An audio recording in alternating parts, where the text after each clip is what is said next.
All right. See my screen okay there? Perfect. Okay. Well, welcome everyone to today's webinar, The Case for Municipal Action Toward Building Energy Performance. My name is Sue, and I'll be your moderator for today's session. We're thrilled to have you here today as we hear from three wonderful speakers from across Canada. As we get started, though, we'd love to hear who's in the room with us today. If you'd like to pop your name and your organization and location into the chat, it's always nice to hear where everyone is coming from. Before we begin, just a few housekeeping items. So a reminder that the session today will be recorded and a recording will be made available by end of day tomorrow on ICLEI Canada's webpage. If you've registered for today's event, then you'll get an email from us tomorrow for that information. We are going to be having a Q&A after speakers present. So as folks are talking today, if anything questions comes to mind, feel free to pop any questions into the Q&A box that you'll find there at the bottom of your screen, and we'll be getting through as many of those that we can at the end. We are using Wordly today for French translation, and we've provided instructions for accessing the instantaneous translation in the chat. If you have any questions, though, feel free to message Pav, and he'll help you out as best you can. Lastly, the webinar today will take 60 minutes. Following the end of the webinar, though, we're going to switch things up a little bit for a bit of a post-webinar discussion. If you have capacity to stick around, we'll be stopping the recording at that point to more informally meet each other. So we'll be sharing a few Zoom polls at that time, and we can hear from you about how we can make future community of practice sessions most meaningful to you. So if you have time for that, we hope to see you there. So today's discussion is part of ICLEI Canada's Building to Net Zero, or BNZ project. BNZ is funded by Natural Resource Canada's Code Acceleration Fund. The project supports municipalities in the adoption of frameworks that advance local building energy performance. Primarily, though, we're aiming to support small to mid-sized municipalities specifically, who often face more barriers in comparison with their larger counterparts. So as a component of BNZ, we're holding these monthly community practice sessions. Some will be more formal webinars like we're having today, but most will actually be more informal spaces for collaboration and peer-to-peer learning. So to kick off these community of practice sessions, we really wanted to start today by framing the issue and why this is so important.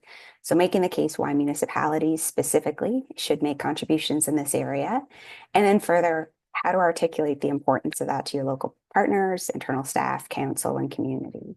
So we know that Canada has set ambitious targets to achieve net zero greenhouse gas emissions in the building sector by 2050. And as provinces and territories move forward in this area, there's much that municipalities can do and are doing to ensure local readiness for these upcoming changes.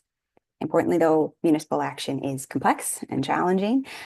So today we're going to be hearing mostly why municipalities should be involved, but in future sessions we'll be digging more into how. So hearing more about specific strategies and challenges that I know many of you are wrestling with.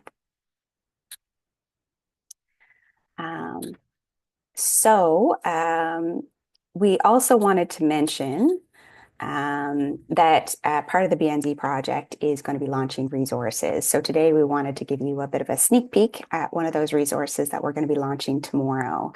So tomorrow we'll be launching our jurisdictional scan, Building for Sustainable Communities, a Canada-wide review of local governments advancing high-performance buildings. So we'll be likely talking more about this in greater detail at a future COP session, but just to flag it briefly, and if you're on our mailing list, you'll receive more information about this tomorrow, but the scan includes a review of diverse provincial and territorial adoption approaches of national building energy model codes, the extent of municipal legislative authority across Canada to supplement those codes, where we know there's often uncertainty for municipalities and what they're actually able to do. And then lastly, just examples of initiatives being implemented right across the country. So we really hope that you find this resource useful and interesting as well. But enough for me. Without further delay, we're very excited to have three speakers with us today. So first off, we have Abhilash Kantamneni, who has over a decade of experience helping communities leverage clean and efficient energy to achieve local priorities. Abby is a fantastic speaker, so we're very happy to have him here with us today. And he's also Director of Action Research at Efficiency Canada here in Ontario. Second up, we have Oriol Bracken, who has a 20-year career specializing in sustainability, corporate governance, environmental stewardship, and resiliency. Oriol is Program Manager of Capacity Development at Community Energy Association in British Columbia.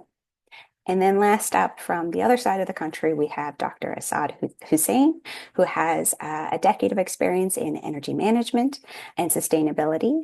Asad is a senior energy manager from the town of Bridgewater in Nova Scotia, where he leads the award-winning Energize Bridgewater initiative. So thanks so much for each of you for being here today. And Abby, we're going to get started with you. So I'll stop sharing my screen. And if you want to take on over.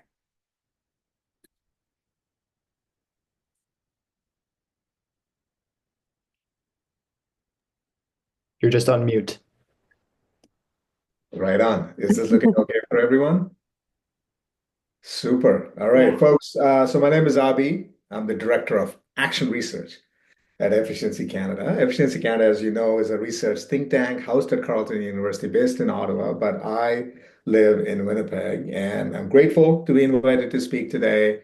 And I come bearing some not so good news for you municipal folks and some good news. And I know the title here says Building Performance Standards, but what I really want to talk about is why municipalities have an opportunity in this space, like in building to net zero and sustainable buildings and net zero buildings, and then why now is the right moment. And so I'll start with, I think, usually it's good to start with the bad news first, because then maybe the good news will like lift you up a little bit. You, my friends, I see there's about like, I don't know, 70, 80 people on the call. Like you guys have chosen to work in what is probably the most complex policy area. That's the not so good news. If you were to work for any other level of government, right, the provincial government, the federal government, you have to only focus on one of these things at a time. So if your focus was reducing emissions, easy peasy, announce a $3 billion program, switch out all the oil, furnace in Atlantic provinces to heat pumps, you achieved your goals, relatively easy to measure.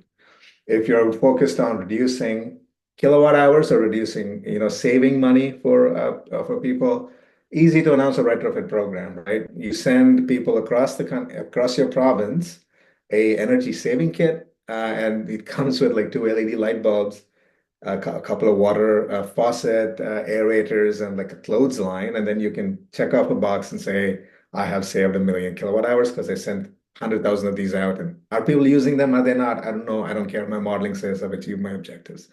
But easy peasy. If you wanted to build resilience, this is a new program, which is kind of interesting. You could get a portable air, you could send out portable air conditioners to people who are referred by the local doctor, who are at high risk for extreme heat events, seniors living in rental apartments without air conditioning, and you get a free AC. If you were focused on comfort and you're in Manitoba, live in Manitoba like I do, maybe you just want to, people are already buying insulation, give them a little bit more discount so that you can claim the savings on that, and you can claim that you're helping people achieve comfort in their homes. And that's a relatively easy program to roll out because it's at a point of sale is where you're delivering the savings. And if you wanted to improve convenience for people, just alongside when renos are already happening, you could work with contractors to encourage them to go deeper and do a bunch of savings. I know some of this is retrofits, it's not for new builds. But there is ways in which you can roll these programs out. And then ultimately, if you had to do financing to support retrofits or support new builds in your community, easy, just give low interest loans to developers, low interest loans to homeowners or contractors. I like the federal government did, and then stopped abruptly, and then make it easier for them to gain access to money. So if you work for the feds, if you work with the province, you have to only focus on one of these things at a time. The bad news is that you, my friends, are being asked in large part to think of all of these things together at the same time. That's the bad news.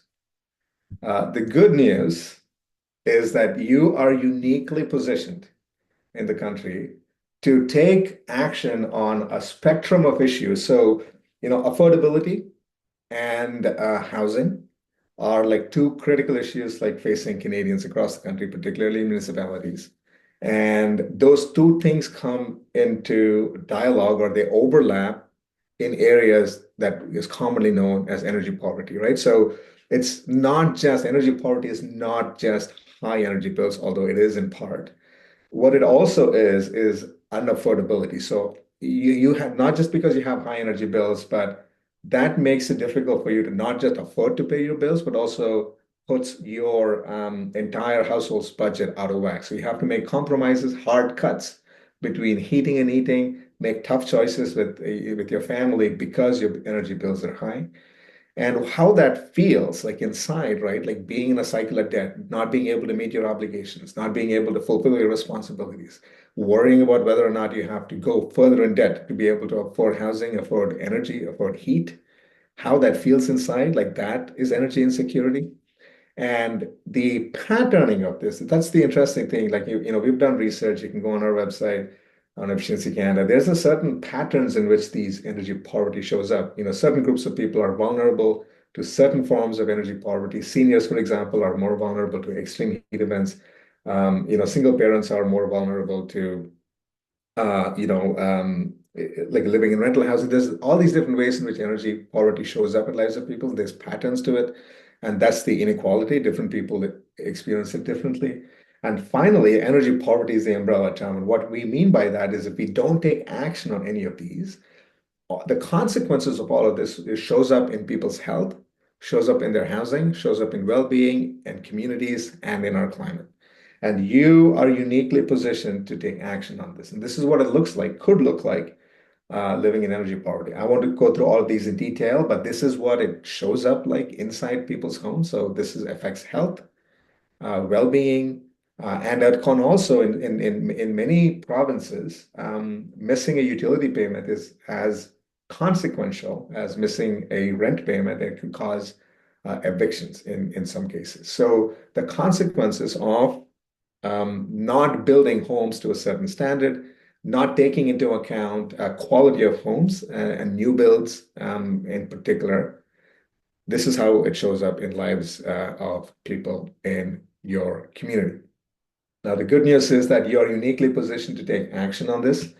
So one is that existing programs and existing resources from other levels of government are inadequate. There's plenty of gaps, and the incentive programs are boom and bust. They start and stop abruptly, and it's like it creates a sugar rush where there's a bunch of new bills happens, and then the thing crashes. What you have the ability to do is to focus and cultivate long-term market stability by setting a policy pathway and setting a development pathway for builders in your community so that they have the long-term market stability to build to the needs of your community.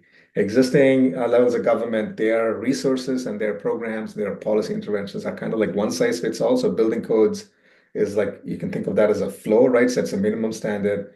What you have the ability to do is to do like targeted development of standards so that you can design housing that meets the needs of your community, more broadly speaking, integrating across multiple silos. So it's not just a energy efficiency build. It's not just a net climate program, and it's not just a health program.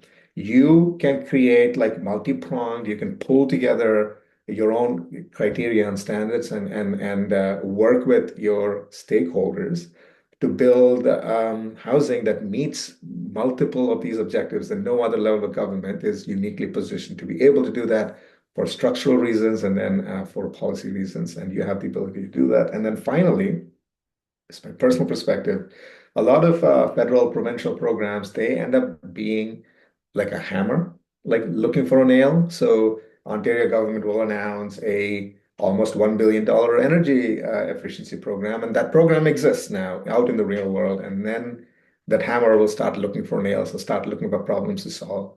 You are uniquely positioned to flip the narrative on this and flip the script on this and to begin with what your community needs in terms of new housing and then build out a standard and a pathway towards doing that. And the overlap between building to net zero and building to health and building for affordability, it's not a perfect circle, but there is significant overlap that you are uniquely positioned to explore. I will stop there for a second, get a time check, and if I have a few more minutes, I can tell you about a project we're currently working on right now.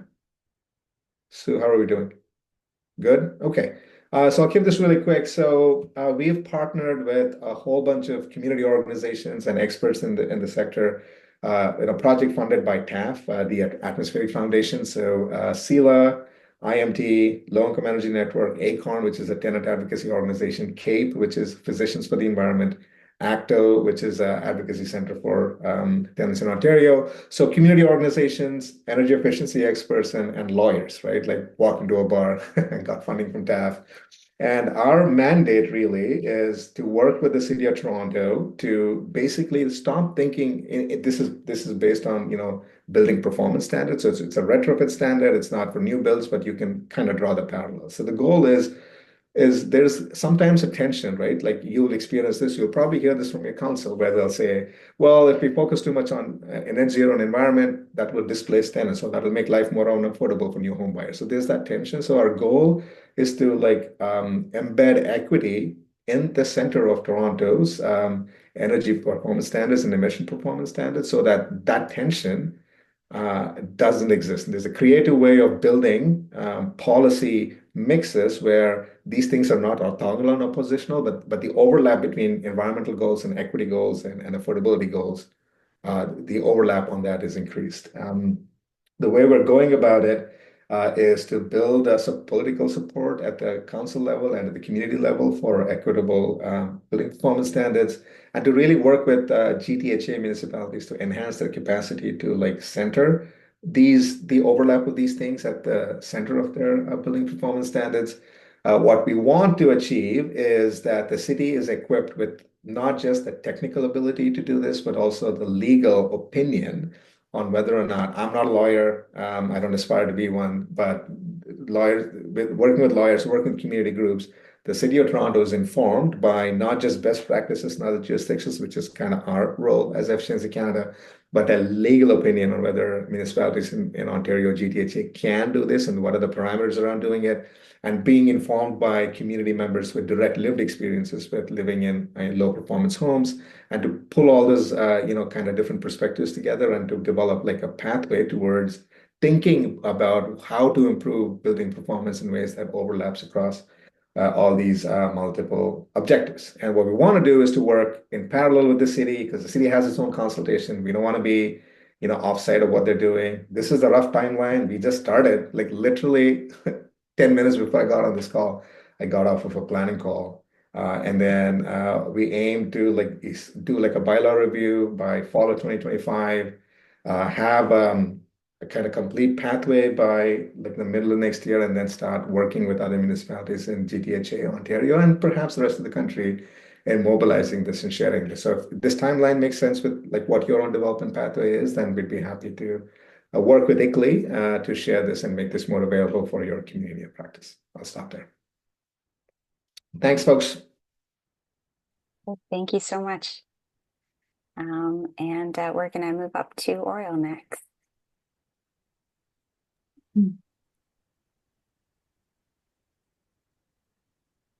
Hi, folks. I'm having a little trouble with my camera today that decides to go on the blink occasionally. So I do apologize. I'm probably going to go black again. But I'm still here.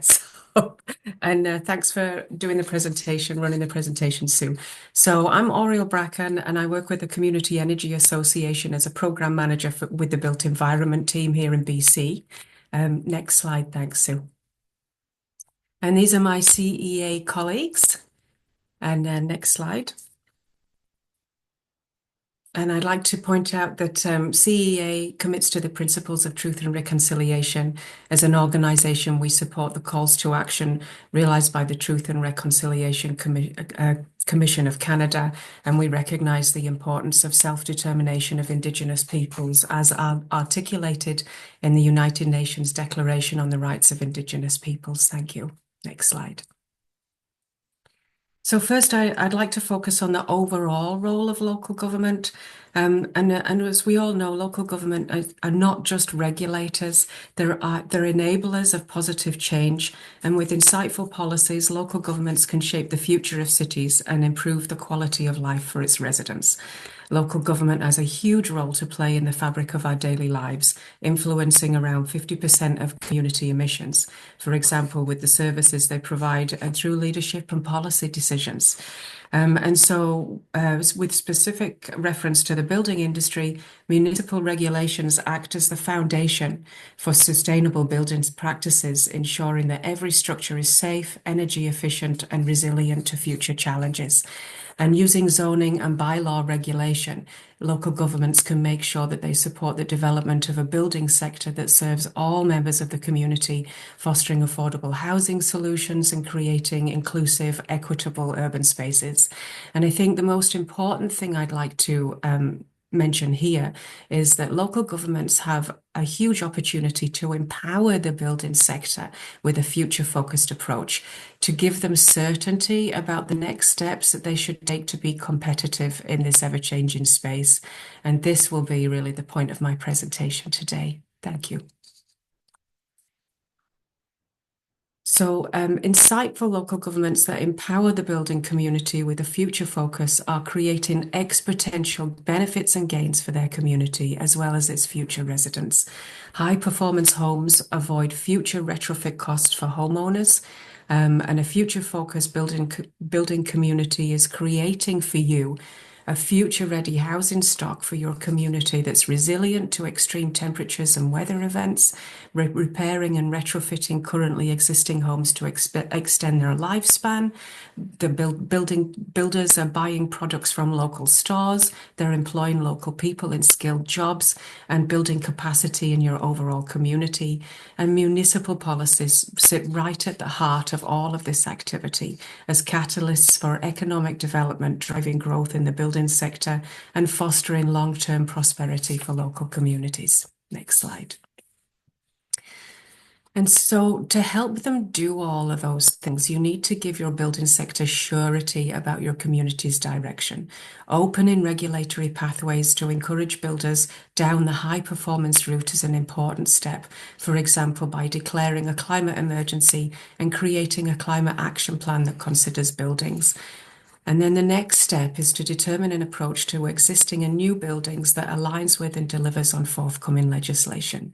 The building community really needs to know what their community wants them to build and what's going to be best for the future by determining an approach to both new and existing buildings that aligns with the national policy direction. Next slide. Around 80% of buildings we have today will exist in 2050. So for combating climate change, it's essential that we make them more energy efficient by retrofitting them. To achieve this, you need to build capacity in your building trades to help them understand the performance improvements they need to make to adjust the quality of their build. Give your builders education on deep energy retrofits using building science and house as a system concepts to help them achieve better air tightness in the exterior building envelope and to choose low carbon mechanical equipment that won't add to the climate problem.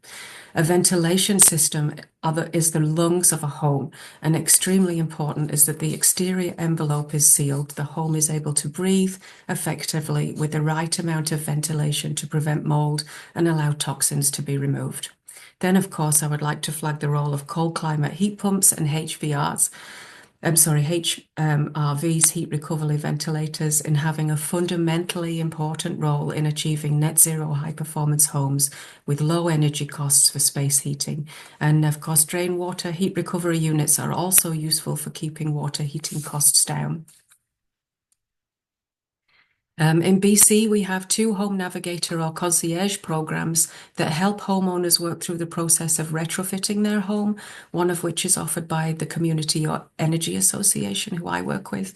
And we link homeowners wanting retrofits with the government rebates to be able to do them, and also the qualified builders registered with the High Performance Contractor Network here in BC, which then allows them to claim the rebates for certain aspects of their work, like windows and door replacement, installation, that kind of thing. I would like to make the point that greenhouse gas reduction and climate change for most people is not a motivating factor in choosing to retrofit their home, and rather it's the co-benefits of deep energy retrofits that need to be promoted to get people to buy in. For example, energy efficiency, comfort and livability, affordability into the long term, resilience to climate change. And of course, market value. And we're seeing that homes that have had deep energy retrofits here in BC are getting higher prices when they come to sell their home later. Buildings not built to be zero carbon will require major investments in retrofits of mechanical equipment, ventilation systems, and building envelopes by 2050. To meet Canada's targets. So I think it's really important for local government to help builders make sense of the legislative and regulatory environment by telling them what's happening with the building code and helping them prepare for the implementation of forthcoming legislation. Builders need direction on what levels of energy efficiency they should be building to, and you need to empower them with technical knowledge and skill sets to be able to build new homes that are net zero and will meet the requirements of forthcoming legislation and regulation, like the highest efficiency equipment standards. In the BC province, we've implemented the Energy Step Code and also the Zero Carbon Step Code to help minimize carbon emissions from new buildings. And to conclude, build capacity in your building community by empowering them with information on the National Building Code and forthcoming legislation that will likely be incorporated into the code. Avoid adding to the retrofit burden of the future by making sure that your policies and building bylaws result in the construction of a net zero ready or net zero homes. Also, consider what approach you would like to take to the retrofit of currently existing homes, for example, by adding a retrofit concierge program or navigator program to your services.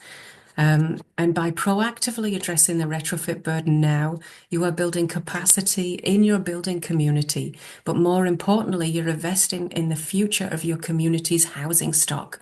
You're investing in the community's economic prospects and ability to attract new residents and to provide jobs for them. And you're increasing the overall value of your community's assets, as well as proactively reducing your community's GHGs and preparing for the climate challenges we're already facing. And this brings me back full circle to climate action plans in one of my first slides, and meeting your community's plans for GHG reduction. So thank you so much for your time, and look forward to your questions.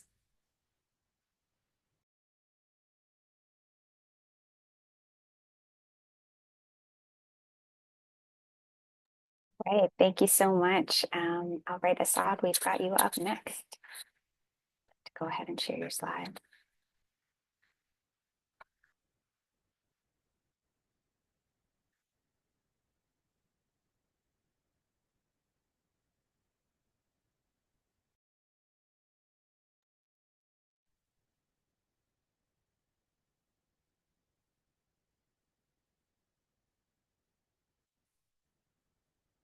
Hello, everyone. Thank you for having me. We are happy to be here to share our story about Energize Bridgewater. And I will begin with our council-supported smart cities goal, that is to reduce energy poverty rate by 20% by 2026. And obviously, we cannot be smart cities on our own. We have had a lot of support along the way. We are a small town, but and we Energize Bridgewater is a small team also. I always say this, that we are small but mighty. And we have had support from our funding partners like Infrastructure Canada, Atlantic Canada, Opportunities Agency, Town of Bridgewater, our program delivery partners, including Efficiency Nova Scotia, Clean Foundation, South Shore Open Door Association, have been very important to us. Our research partners, including NSCC, who have supported our instrumentation work, Medical University, who have done some deep energy poverty research in our community, and Lifecycle Management Laboratory at UBCO, who have supported our smart cities work. And Town of Bridgewater is not new to energy space. Bridgewater has been doing energy work since last 8 years, and Energize Bridgewater is our flagship program. And when we talk about energy poverty, our sources are our research and research of our partners. Energy poverty, as Abby was mentioning, it exists across Canada, but it is a lot more acute on the Atlantic side, especially in Nova Scotia. And Dr. Riva from McGill University has done some in-depth work in our community on energy poverty. And we are using her defined threshold of 5.4% to define energy poverty. And according to her survey, about 38% of households in our community struggle to pay their energy bills. About 32% have to consider trade-off between heating their homes and doing groceries. About 20% have to basically they find it difficult to heat their homes during winters and stay comfortable. And it is important to consider over here that these are not just numbers, these are people suffering on the other side.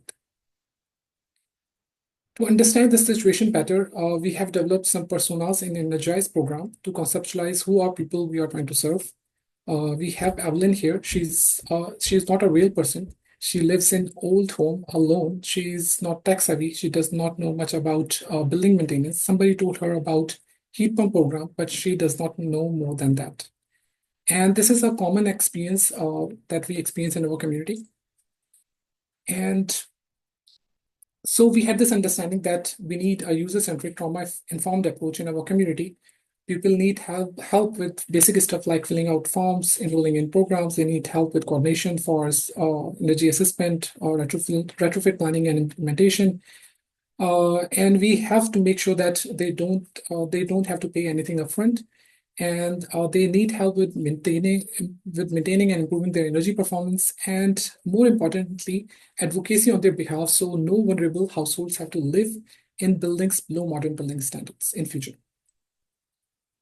To address these needs, this is the core model of our program. There are three main concepts that we are trying to bring together. First one is coordinated access. This is about basically providing wraparound community services to our community to basically help people with deeper needs in our community. Second one is financial investment. Basically, this deals with coordinating funding and financing from all available sources for our community, basically driving money into infrastructure to realize deep energy savings. Third one is a smart cities component for our program to address community-wide energy management. And this is how we have activated these components. We are providing coordinated access services through South Shore Open Door Association for both program intake and provide wraparound community services. We have established a very effective Energize Bridgewater home upgrades program that we are running with our program partners for Part 9 buildings for both single unit and MURBs. Lastly, for a smart city, on the smart city side, we have developed and deployed Bridgewise as our community level energy management and information system. This model is basically set up to address our community needs, to improve energy efficiency in our existing building stock and improve energy poverty or reduce energy poverty. Starting with coordinated access, coordinated access functions on behalf of our residents to serve those most in need in our community and also serve as program intake. And we are using best practices like housing first approach. So far, we have completed intake of 600 households, and this includes more than 200 households experiencing energy poverty.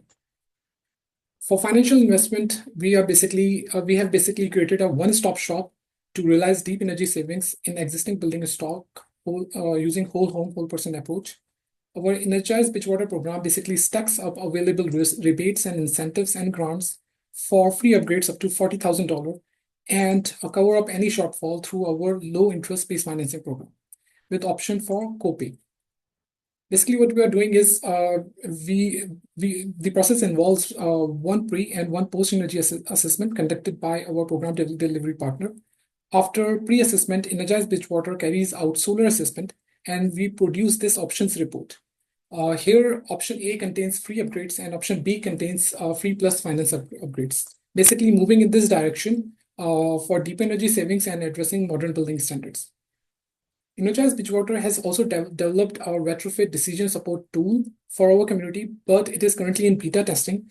Basically, this tool considers or integrates lifecycle analysis and multi-criteria decision making to consider our program priorities or objectives properly.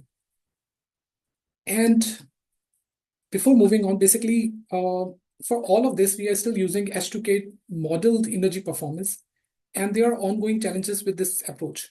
How are we going to verify that these retrofits are effective and our program is making a real impact?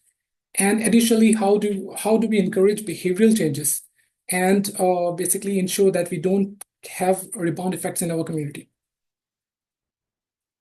Introducing BridgeWise. This is our data technology and smart cities component. This technology is developed in Bridgewater as our community-wide energy management and information system to monitor and optimize energy use in built environment. BridgeWise acts as a human-based retrofit to effect building operation by empowering our residents. What we are doing is we are monitoring real-time data from buildings, performing advanced analytics to empower our residents with information, useful information insights to help them reduce their energy use and associated cost and environmental impact, while also considering their indoor air quality. This is absolutely unique to our program. And here we are going to go through the framework that we have utilized to develop BridgeWise.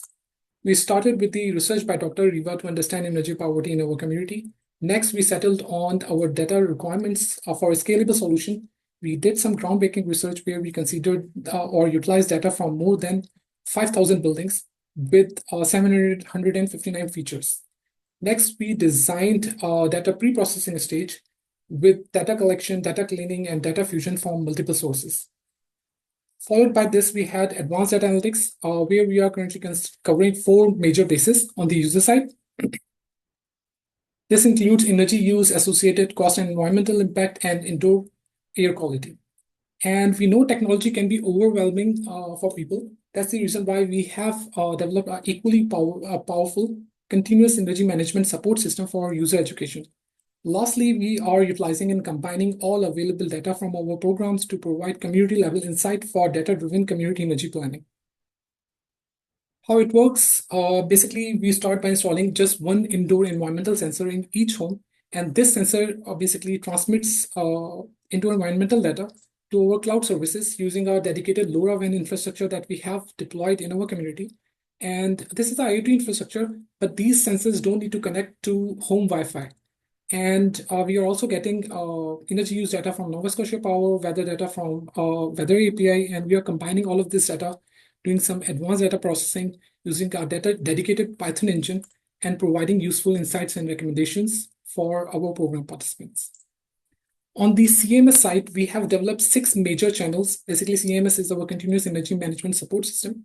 We have basically developed 6 major channels to support our community with energy literacy. And we have a very accessible and user-friendly portal. We have daily tips ribbon that is integrated in our portal. We have email notification that provide basically contextualized information based on process indoor air quality data. We have Learn More page that is also part of our portal that acts as a knowledge hub. It has more than 30 accessible articles over there already. And we have trained a chatbot on all of this data to basically answer basic questions. And in addition to our amazing program navigation services, we also plan to offer phone tech support. And here, basically, we have provided a snapshot to our program progression, but we'll not go in this detail. And I want to mention recently, Energize Bridgewater also received an award under climate change mitigation category from FCM. And lastly, at Energize Bridgewater, we take information dissemination very seriously. If you have any questions or would like to learn about any of our program, we would love to connect with you. And yeah, that's it for me. Thank you so much, Asad, and to each of you for those fantastic presentations. It's really appreciated. I'd like to encourage folks to add any questions you have into the chat. We have the Q&A box below at the bottom of the screen. So our participants here would be happy to answer any questions you have. I was going to start off with one. One question that kind of comes to mind, and I know this was certainly incorporated in all of your presentations, but just maybe to put a finer point on it, that there's often this perception that more sustainable buildings really conflicts with municipal priorities, and particularly around the issue of affordability. So I was just wondering if you could speak from your experiences on what suggestions you might have to help municipal staff really make the case that this is a critical area for action, in consideration of priorities that might be perceived to be conflicting. And this question to anybody, if you'd like to jump in. I wouldn't mind speaking to that actually. Cost is a big issue for us here in BC, as it is everywhere, obviously.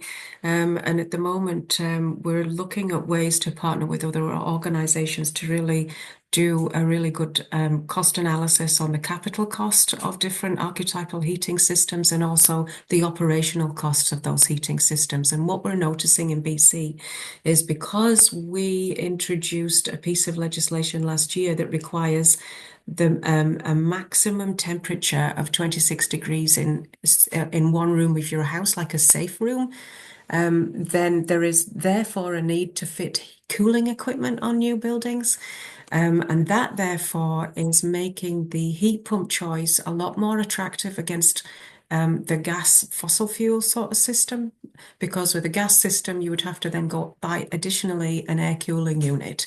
And so that's having a really beneficial effect on how like the figures look for building a home with a heat pump that can do your cooling as part of that process. And it looks like, because also our cost of gas has gone up in BC, I think 17%. And so it's actually looking like electric heat pumps are actually the most cost-effective way forward. And particularly when you think about the stranded assets perspective of when the highest efficiency equipment standards come in, and you need to be looking at point of sale efficiency and installation efficiency. You're not going to be able to fit gas systems. So if you start now with the system that's going to be able to be operated into the long term, you're really avoiding a lot of future retrofit costs as well. That would be my response. Thank you. Anybody else like to jump in on that?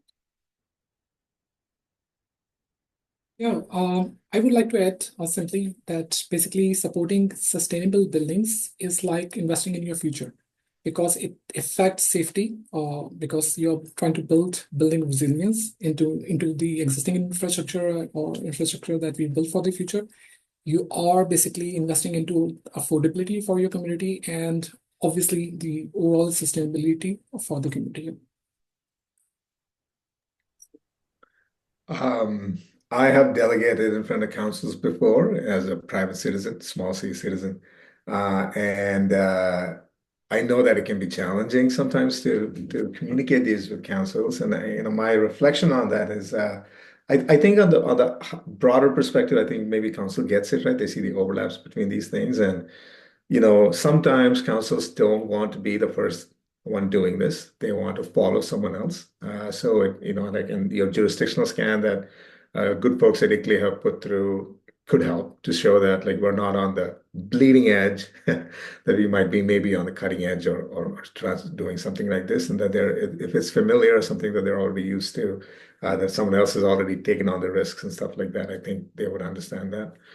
Another way would be that if council heard from a wider segment of society when they are deliberating on this, that might be helpful. I spent so my area of research is on energy poverty. That's one of my focus areas. The other one is on market transformation for net zero construction and retrofits.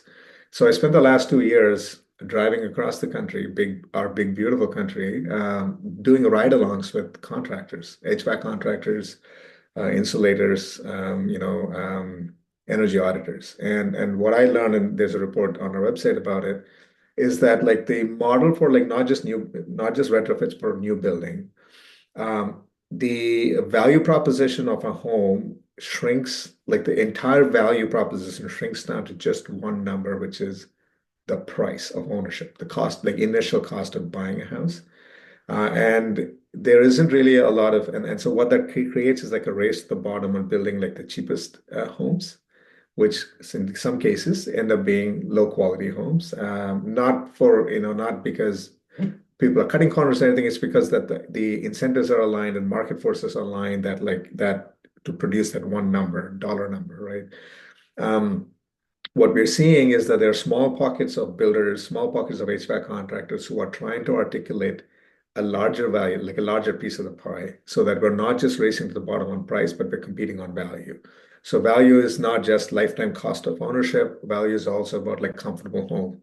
Value is also about like a healthy home. And so those things are somewhat less tangible than $500,000 house. And so finding those people and champions in your community and and I know as a city staff it's kind of complicated, but if they showed up at council meetings and talked about their business models and how their ability to unlock value, not just on both sides of the kitchen table, not just for homeowners, but not just for contractors, but also homeowners, and what that looks like, telling that story and helping council see that what they're creating is a structured environment in which those kind of businesses can thrive and grow, like local homegrown businesses that are unlocking value for both sides of the kitchen table on health, on climate, and on total cost of ownership of a home. I have observed that kind of storytelling of local small business ownership and leadership and innovation and entrepreneurship can perhaps be another tool in the larger community's toolbox. Thanks very much. And I have two questions in the chat, both directed towards Asad from Bridgewater. So for the first, for the Bridgewater example, was it difficult to get public buy-in to have the sensors installed in people's homes to gather data? Yeah, it can be extremely difficult to basically ensure that the technology is for the people, and that is the only way we can convince people that it is for the benefit of people. And we had to do a lot of work on privacy and security. And in municipal space, it can be very challenging. And we had to explore these areas that are fairly, I would say, new to municipal space also. And we have been doing intrusion testing, vulnerability assessment of our system. And we have developed privacy policies that we are executing in our IoT infrastructure that we are building right now. And overall philosophy that we have about smart cities in our community is very different from what is out there. So our technology, smart cities tech that we are building, it is to empower our community rather than keeping them accountable. It is to keep the system accountable, to basically make sure that we are fulfilling our commitments and utilizing the data that we are producing through this initiative in such a way to basically plan for the future and allocate resources where they are needed. To fulfill our commitments. Yeah. Another question back to you, Asad. Are you seeing opportunities to leverage your program infrastructure and data to support higher building performance standards in new buildings? And if so, how does that look? Yeah, as I said, like we are a small community, and we are a small team over here also. But we have an entire pathway for development and leveraging this data, because this is kind of a not only a opportunity for Energize Bridgewater or Town of Bridgewater. It is, we don't have this, we will not have this sort of data available across Canada. So it should be leveraged for basically doing reforms in our building codes to basically validate what is working and what is not working, and improve on that. And there are basically we have realized and we have developed a pathway to address this. Basically, there are opportunities for collaboration with building sector, with health sector, and different levels of governments. But we are going to trigger that one by one. So our first base was to basically cover our user side that has been developed, and we are going to launch that platform for our community, for our program participants next week. The next thing that is currently in process or in development is useful, generating useful insights for our communities, for municipal level decision making or energy planning. Yeah. Well, thank you. And a reminder, if you did want to ask any questions, to just pop them into the chat. We do have a bit of time left. But I do have another question as well. So we've talked a lot about these co-benefits, and each of you've mentioned really points in this area. I'm wondering if you have any specific advice for how to communicate these co-benefits to make them seem tangible for community members to understand them. What kind of evidence is most convincing? Or data, local examples, community champions, just from your experience, any insights there? And to anyone who would like to answer.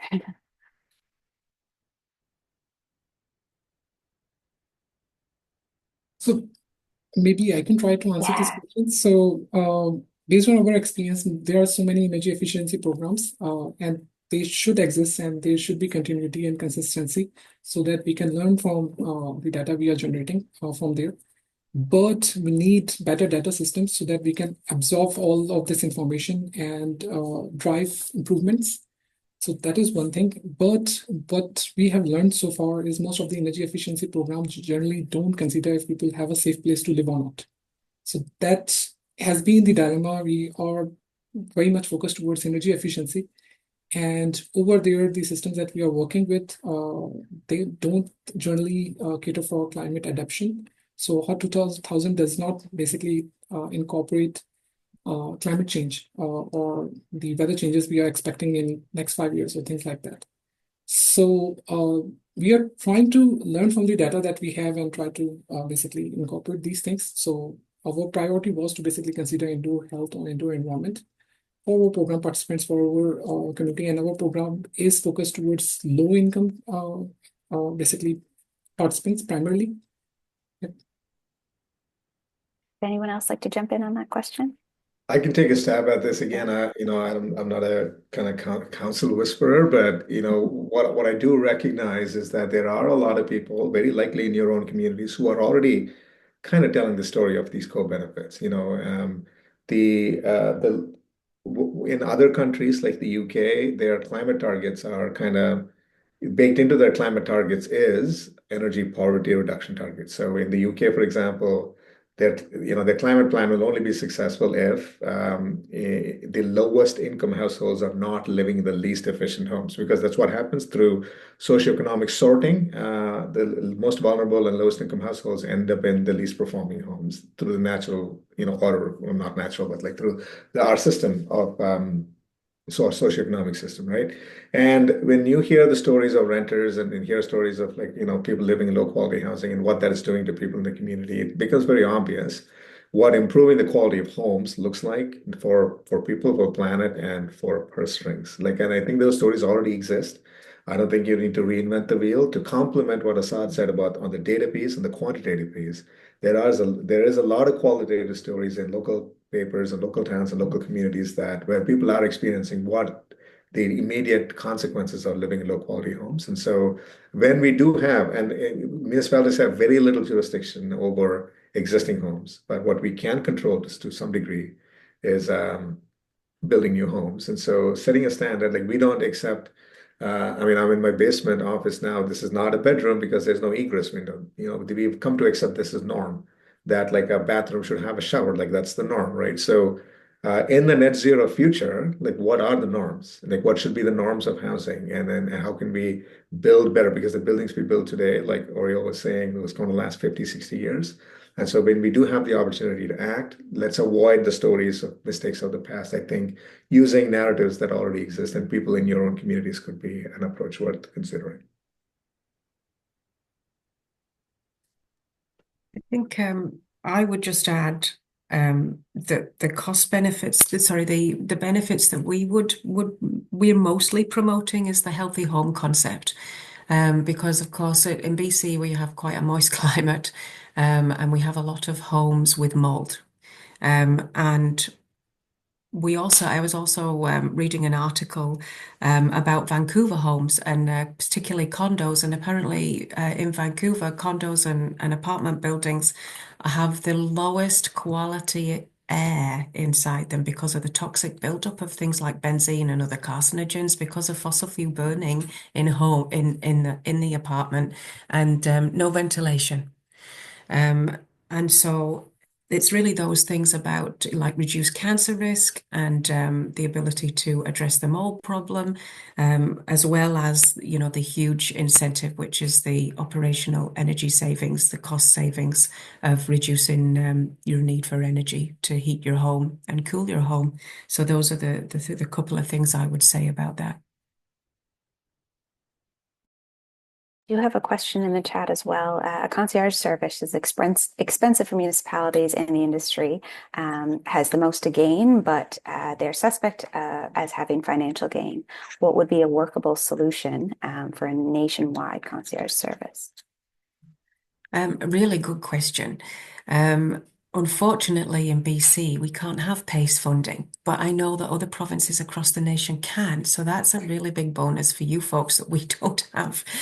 But I would like to just challenge that question a little bit about the financial gain piece for builders, because actually we're really short of builders, and it's looking like we're going to be facing a 400% shortage in, for example, HVAC technicians shortly. And so we really need to be not thinking of builders as like the other people who are making profit, but actually thinking of builders as like our enablers to achieve our GHG reductions and our enablers in our society to provide us with good quality, high performance homes that aren't going to cost us a lot of money to heat and cool into the long term. And really thinking about investing in your building community because we need them. And who knows what's going to happen in the future, particularly with our political instability. We really need to attract builders into our communities and to support them, and supporting them in ways in which that you can help them get a clean understanding of what they need to do to build net zero homes, but also to retrofit homes. And right now, we are actually running a LEAP 10 pilot in Invermere in BC, and we're trying to aggregate. Our intent is to aggregate 10 homes into one retrofit program. And we're testing this with one general contractor with the intent of demonstrating that aggregating homes into one program of retrofit can become an attractive business case for builders, because I have to share that actually retrofitting homes is expensive, and it's also really risky for builders because as soon as they open a wall system, they might be facing asbestos issues, they might be facing mold issues, there might be rot in the wall system. If they've provided a fixed quote or a fixed fee, they're going to be making a loss. And right now, it's not. Retrofits aren't incentivized enough for builders to participate, and we need that community on board to achieve our targets. We just I have can take a quick stab, Sue. I yeah, know totally. we're getting close to time, Yeah, but no, you're yeah, good. just really quick because I know a couple of people are asking. Yeah, so a national concierge model is something that we've done some research on as part of that, the whole market transformation on doing retrofits. And one of the things we learn is that, having a single entry point nationwide and then like getting a concierge service and getting matched to like local service providers, like it is a lot of admin work. And I know a lot of municipalities are launching some, and there's like patchworks of concierge service across the country that have popped up in the last couple of years. No one's quite done research on how well they're doing and how well they're not doing. So that's like an open question, right? One of the concerns is that like concierge services, if they're not adequately resourced, will just end up being quote unquote gatekeepers that mediate just between you and funding. And so you want access to funding, you go to a concierge service, they'll give you, a checklist of things. And then you'll knock off the checklist, concierge service gets paid, you get funding. And so like, how do you extract value out of it? And so one of the things we notice is that like in other jurisdictions like the US, an HVAC contractor can act as a concierge. Like I went on ride-alongs like as far down as like West Virginia. And there are HVAC contractors out there who take a more consultative model rather than like trying to sell you an appliance, like a fridge, like a black box, who sit down with you and work with you and say, here are your options, and like and do what we expect our energy advisors to do. Yes, they have a natural incentive to operate and maybe gain financially, but you're also paying them for their time. We don't call like three doctors' offices and ask them what the cheapest quote is, right? You want the doctor to work with you to give you personalized guidance.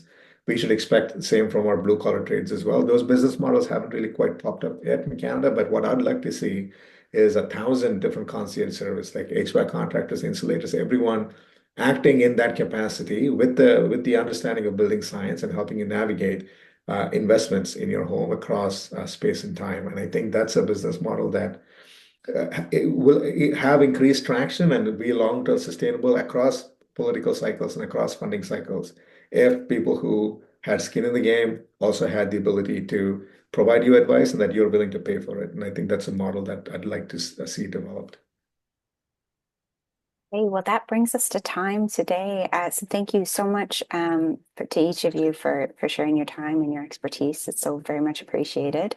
As I mentioned earlier, if you'd like to join us for a brief post-webinar discussion where we can gain some feedback from you on future community practice sessions, all you need to do is just leave this open and we'll turn off the recording and kind of switch modes a bit. So thanks very much, everybody, if you're not sticking around.